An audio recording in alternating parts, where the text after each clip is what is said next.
Hello and welcome back to my channel. So today's video is going to be about making a birdie pattern that you can see right here. So let's just get started. Open a new file and file and new.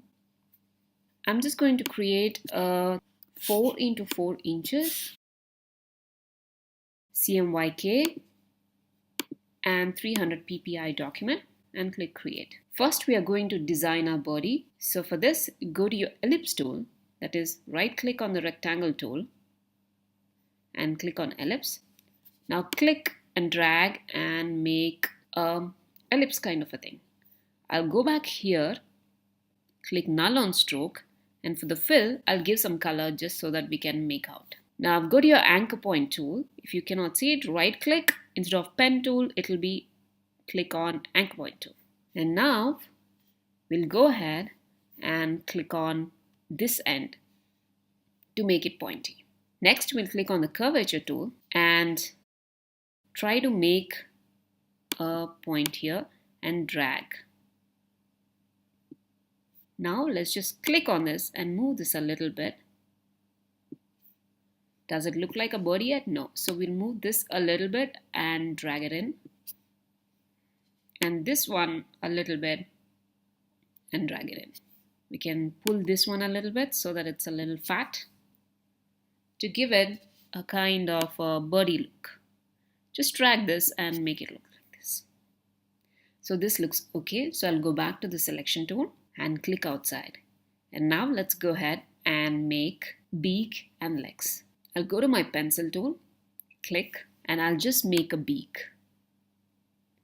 Notice, go back to your stroke. If there's no stroke, go ahead and click on some color. If you don't see your color or swatches here, you can find them in window, color, and also swatches right here. And libraries, if you cannot see them, it will be in window and then libraries. If you want to know how to get beautiful colors for your artwork, check out the video where I tell you how to get these colors from Adobe Color. So for this, we'll just put black. That's okay, but it's a little weird. So I'm going to go to stroke. Now I'll click on rounded edges and also round here so that it makes this shape. And now I'll have to make some feet. So one line, one more line, one line like this, and one line like this. And now click on the ellipse tool again. Click, hold your shift key down and make a circle. So make sure this you turn it to fill and you have a birdie. But I think I'm going to edit this birdie a little bit. You can also click on this, hold your shift key down and click on this. And when you see this nice rotate symbol, just make it like this.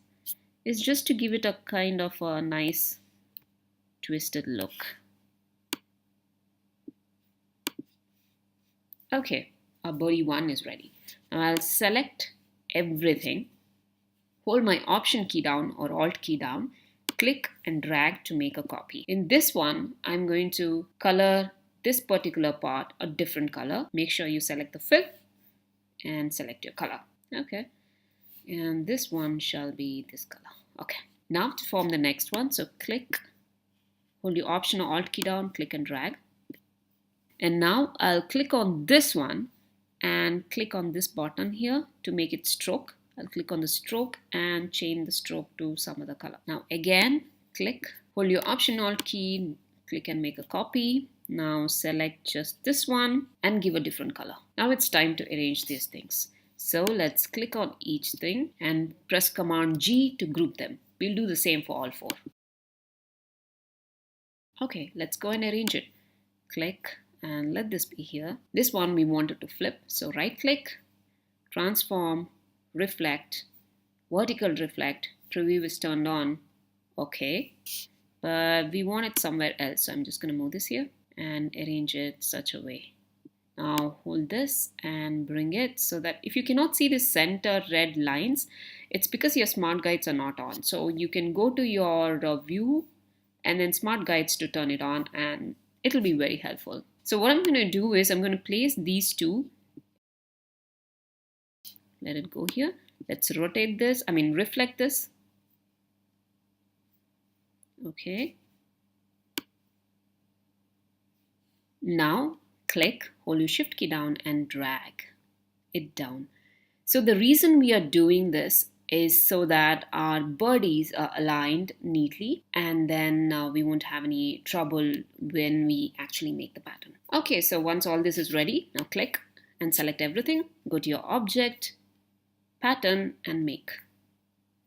Now this window pops up and you click OK, and you see this pattern showcased right here. You can arrange this pattern in a lot of different ways. One thing you can do is you can change this to brick by row.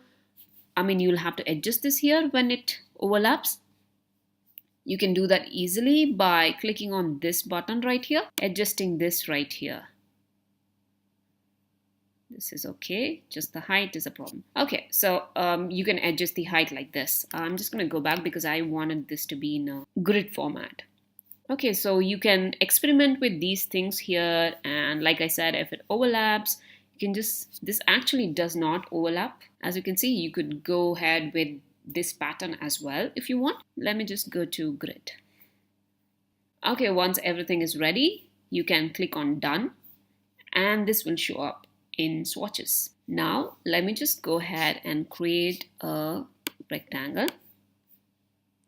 and color it white. Now I'll create one more rectangle on top of it, and then go to swatches and then click on the pattern, and you have your pattern ready. Now if you want to use this as a pattern to print on things, what we're going to do is another step. That is, we will go open a new file, that is file new. If you want to create a pattern which prints nicely on a bigger sheet of paper, let's say 12 into 12 inches, I'm going to give 12 into 12 inches now so that it prints fine on A4 or letter size paper. CMYK and 300 ppi and then create. As you can see, the pattern has disappeared. So what I'm going to do is I'm just going back to the old file, click on this rectangle, Control C to copy, come back here and Control V to paste. And as soon as you do that, this swatch gets updated with the new pattern. And now you can delete this one and this is going to remain here. And now you can click and make a square or whatever. And instead of the pattern, make sure you give some background because this one does not have a background. So let's just give a color to it. Let's make it white. Now Control C and Control F to make another rectangle and then put some color. Now if you want to export it, you can just go to File, Export and Export As, and you can save it as a PNG or JPEG or whatever and then use it for different purposes. So okay, so this is how you make this little birdie pattern, and I hope you like this video, and if you did, please give me a thumbs up and hit the subscribe button. Also don't forget to hit the bell icon and you'll be notified of any new videos. Okay, thank you for watching and see you next week. Bye bye.